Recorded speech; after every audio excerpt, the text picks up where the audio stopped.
Hello guys, मैं हूँ आपकी आरबीसीएल और आप सुन रहे हैं पॉकेट एफएम की novel brutal deadly love chapter 7। सोमान जाके गेट खोलता है तो सामने ऋचा खड़ी थी।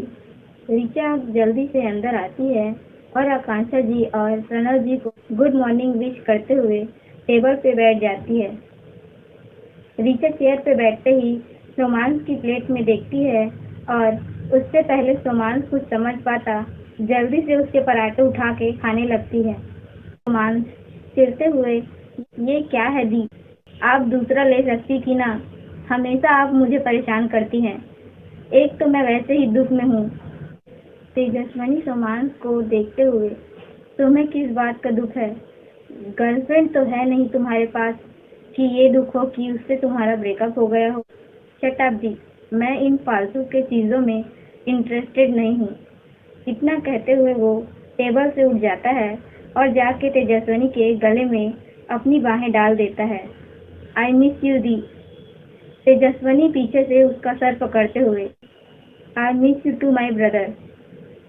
तभी ऋचा पीछे से नाराज होते हुए, मैं भी हूँ। उसकी आवाज़ सुन तेजस्विनी उसे अपनी तरफ आने का इशारा करती है। तीनों एक दूसरे के गले लग जाते हैं। तेजस्विनी माहौल को ठीक करते हुए, चलो उठो मेरे ऊपर से, तुम दोनों गधों की तरह मेरे ऊपर लदे हुए हो। फिर तीनों अलग होके अपनी अपनी चेयर पे बैठ जाते हैं। प्रणव जी अपनी टेबल से उठते हुए, अच्छा बच्चा पार्टी, अब हम चलते हैं ऑफिस। तेजस्विनी मुंह लटकाए हुए बोलती है, पापा आज भी आप ऑफिस जाएंगे? प्रणव जी तेजस्विनी का माथा चूमते हुए, नहीं बच्चा, ऐसी बात नहीं है, जरूरी नहीं होता तो हम जाते ही नहीं, मगर हम शाम को जल्दी आ जाएंगे। तेजस्विनी अपना हाथ आगे बढ़ाते हुए, प्रॉमिस। प्रणव जी तेजस्विनी के हाथ पे अपना हाथ रखते हुए, पक्का प्रॉमिस। और फिर ऋचा के सर पे हाथ रख कर चले जाते हैं। आकांक्षा जी ऋचा के लिए चाय लाते हुए, ऋचा बेटा ये लो अपनी चाय। फिर तेजस्विनी को देखते हुए, तेजू अपनी पैकिंग कर ले ऋचा के साथ, और फिर ऋचा के घर जाके उसकी पैकिंग करा लेना। ऋचा अपनी चाय पीते हुए, उसकी ज़रूरत नहीं पड़ेगी क्योंकि मैंने अपनी पैकिंग रात को ही कर ली। फिर अपनी जुबान बाहर निकालते हुए, मुझे रात को नींद नहीं आई एक्साइटमेंट में, तो मैंने पैकिंग करना शुरू कर दिया था। तेजस्विनी टेबल से उठते हुए, अब चल मेरी पैकिंग करने में मदद कर।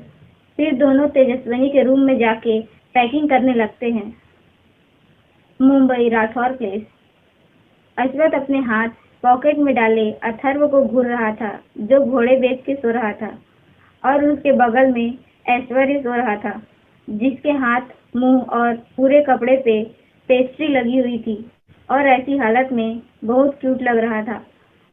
असल में बात यह है कि जब अथर्व ऐश्वर्य को लेके घर आया था तो सीधे ले जाके उसे अपने बेड पे बैठा के खुद सोने जा ही रहा था कि तभी ऐश्वर्य जोर जोर से रोने लगता है।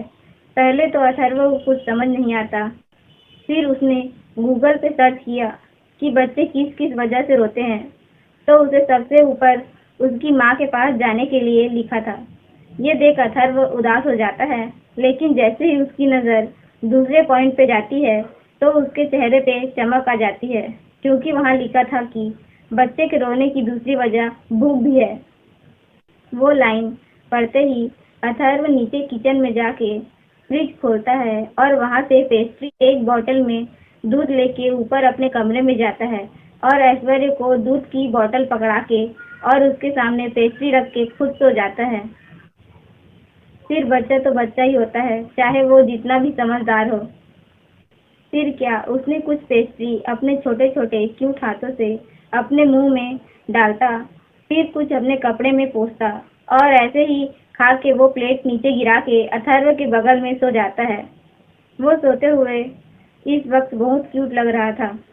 अश्वथ आगे बढ़ के टिश्यू पेपर उठाता है और सबसे पहले ऐश्वर्य के हाथ और मुंह पोंछता है।